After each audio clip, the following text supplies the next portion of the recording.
Retornamos con más de su revista Buen Día y es momento de ingresar a nuestro sector entrevistas. Es así que le damos la bienvenida al licenciado James John Robles, que nos acompaña el día de hoy. Él es psicólogo clínico sistémico, quien nos dará a conocer un importante tema para quienes también han pasado por este momento crítico en su vida. Es bastante complejo poder superar la pérdida de un familiar, de un ser querido. En muchos casos afecta bastante a la salud mental, a la salud física y asimismo en las emociones de las personas, aquellas quienes han perdido un ser querido. Es así que vamos a conversar desde el área psicológica cómo es posible tratar, cómo es posible subsanar esta situación. Bienvenido. Muy buenos días, un gusto saludar. La verdad que es un tema muy delicado para todos nosotros que nos toca superar. El duelo es una respuesta natural que nosotros tenemos ante una pérdida de un ser querido o de algo que nosotros tenemos. No siempre son personas, pueden ser animales, relaciones, donde nosotros perdemos. El duelo tiene como dos partes. Nosotros en el enfoque sistémico decimos que hay que es una crisis esperada y la otra es una crisis inesperada. La crisis esperada es más o menos respondiendo a la lógica, donde nosotros es lógico que pueda fallecer mi abuelo primero, mi padre, mi hermano mayor, pero es una crisis inesperada donde rompe la lógica, es básicamente cuando perdemos a un hijo. No está nuestra lógica preparada para enterrar a un hijo. Realmente nosotros planeamos, hacemos todo según nuestros proyectos de vida, pensando en que va a ser para nuestro hijo o que nuestro hijo va a poder disfrutar lo que nosotros hacemos y que nuestro hijo nos va a acompañar en toda nuestra vida, incluso que ellos se van a hacer cargo de enterrarnos o cuidarnos o ir a visitarnos después. Pero si no pasa eso, se transforma en una crisis inesperada y es ahí donde el duelo es mucho más complicado, donde nosotros no estamos preparados lógicamente para trabajar eso. El duelo tiene varias etapas, es decir, lo primero que sucede, ya sea en cualquiera de los dos, ya sea como una crisis esperada o inesperada, por más que estemos ahí, realmente influye mucho el hecho de que se da un proceso de la negación. La persona niega que su ser querido esté básicamente muerto. Hace muchas conductas como tomándola en cuenta, es decir, es como que lógicamente pensando, ellos no han procesado aún y toman acciones, es decir, que si están en la casa y ellos son 4 o eran 4, ponen los platos para los 4. Siempre lo toman en cuenta, hacen una idea de que se han ido de viaje y que van a regresar pronto. Entonces, después viene una fase donde entra la culpa, es decir, ¿por qué no lo cuidé? ¿Por qué no hice esto? Y normalmente buscan culpables, incluso se van contra Dios, porque te lo llevaste a él y no a mí, y entonces se sienten súper inútiles por no haber hecho algo. Entonces ellos creen que en sus manos, o si ellos hubiesen podido incidir de alguna manera, hubiese sido otro el escenario. Después viene ya cuando ellos empiezan más a reconocer lo que es la depresión. Se le altera el estado de ánimo porque de pronto ellos comían, no están comiendo, se relacionaban con otras personas y ya no lo hacen, se aíslan, no duermen bien, entonces ahí le empieza a bajar la serotonina en el cerebro y ellos se deprimen. Entonces en la depresión no quieren nada, bajan de peso, no duermen bien, pierden el interés por los objetivos que tenían, porque sienten que ese alguien ha podido afectar igual. Después de eso, es como que se viviera el mismo duelo, es decir, donde la persona tiene que empezar a aceptar esta parte de que el ser querido falleció. Entonces aquí viene la fase de la aceptación, y en esta fase ellos realmente hacen ese procesamiento y van trabajando, es decir, varios aspectos. En primer lugar, cuando nosotros trabajamos el duelo, hacemos la fase de acompañamiento, que normalmente la sociedad lo hace, ¿no? Por decir, cuando se da la novena y las personas van y acompañan, ese se llamaría como un acompañamiento terapéutico. Por más que no le digamos que nada, o lo siento, o estoy contigo, pero ese sentimiento del ver, del acompañar, es algo que debe pasar. Entonces, cuando perdemos a alguien o estamos ante una pérdida, lo importante es que estemos vinculados con otros. Eso se transforma en una red de apoyo, red de contención. Entonces, eso es importante que la familia doliente lo pueda ir haciendo como un recurso propio de las personas. Entonces, después viene la parte del asesoramiento. Cuando nosotros ya venimos trabajando, interviniendo con ellos, le brindamos ciertos recursos, técnicas para que puedan manejar. Es decir, uno de los primeros que vemos es el hecho de ayudarle a que la persona pueda hacer real la pérdida, o sea, que lo acepten como pérdida.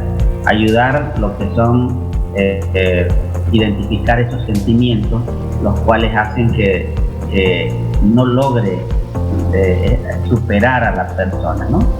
Y aquí entra otro aspecto que tiene que ver con trabajar con la persona a que pueda cambiar sus proyectos de vida, porque antes la persona tenía al hijo o al ser querido como parte de su proyecto. Es decir, aquí hay que hacer una reingeniería, y hay un eslogan que lo decía un artista y decía: cuando alguien muere, el mejor tributo para los que se van es seguir viviendo. Es decir, aquí hay que cambiarle el significado al doliente, porque realmente ya no es un vínculo real que queda con la persona, es un vínculo simbólico. Y ese vínculo simbólico es un vínculo más espiritual, más emocional. No lo vemos, pero también se siente y también lo tomamos en cuenta. Otro elemento que se ve y se valora mucho y hay que trabajarlo es el tema de la culpa.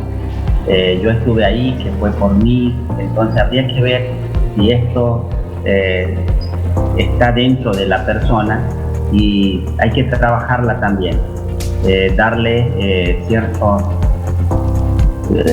ciertas técnicas o estrategias que puedan ellos ir superando la culpa, ¿no? Porque la culpa no es parte de nosotros, sino que es externo.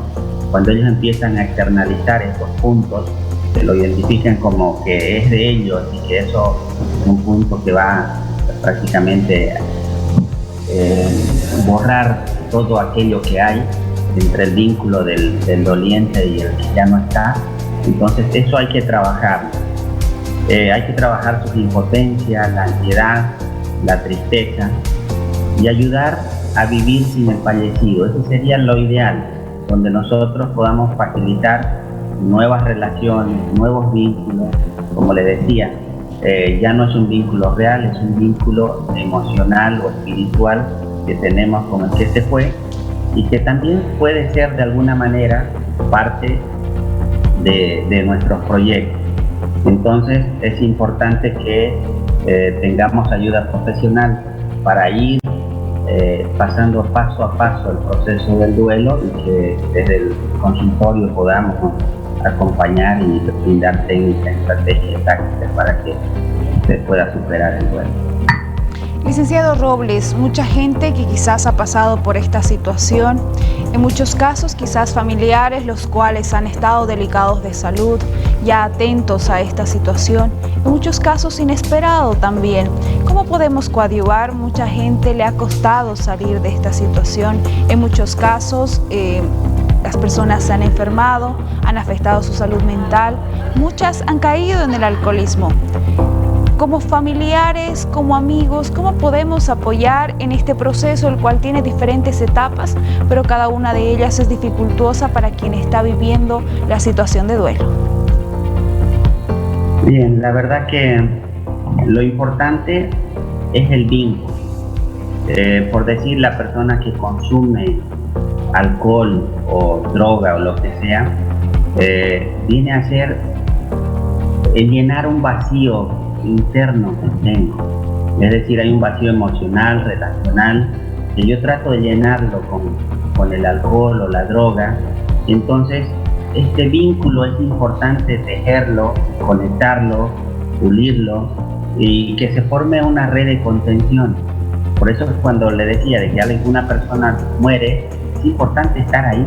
Por más que no digamos nada, nos convertimos en acompañantes. Ese acompañamiento terapéutico es importante. Entonces, y ese proceso de acompañarlo mientras, o llamarlo, o estar conectado con esa persona, eso ayuda mucho. El primer punto sería escuchar y contener. El segundo, hay que acompañarlo. No siempre la persona está preparada para hablar. Entonces, cuando nosotros empezamos a conectarnos, la persona empieza a abrirse. Cuando empieza a abrirse, a hablar de lo suyo, esa es otra técnica que se llama externalizar. Cuando la persona está preparada y realmente ya empieza a sacar sus sentimientos, emociones, pensamientos respecto a esta pérdida, ahí ya la persona puede ser ayudada mucho más. El uso de los símbolos, le decía, de que cuando nosotros estamos con una persona, ella lo tiene de forma lógica, o sea, quiere tenerlo de forma presencial, pero hay que ver que la relación con el que se fue, con el que ya no está, tiene que pasar a un escenario simbólico. Esa representación que le puede dar desde donde esté, según la religión, ayuda mucho también. Eso hay que trabajarlo. Una vez que ella lo tiene superado, se podría decir que desde el cielo nos cuida, nos protege, está en mis oraciones, en la mañana, en la noche, o sea, es como saludarlo, despedirme antes de salir o irme al trabajo. Otro punto importante es el libro de los recuerdos.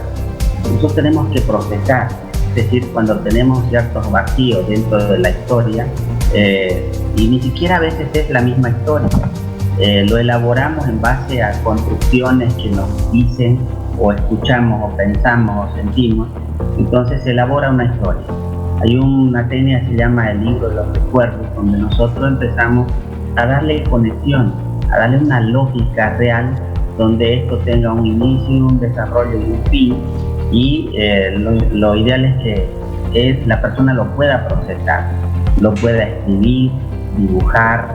Entonces ayuda mucho porque esto permite de que lo que tengamos adentro lo externalicemos. Tendría que ser como que tenemos una esponjita en el cerebro, la llenamos con emociones, sentimientos y pensamientos, y al exprimirla, escribiendo, hablando, dibujando, lo externalizamos, o mejor todavía, empezamos a elaborar ciertos proyectos donde lo incluimos simbólicamente a ese ser querido, ayudaría muchísimo.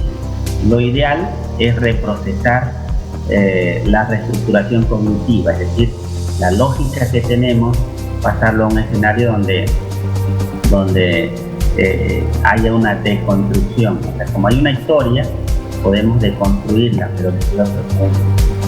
Y bueno, es importante que se le ayude a regular sus emociones.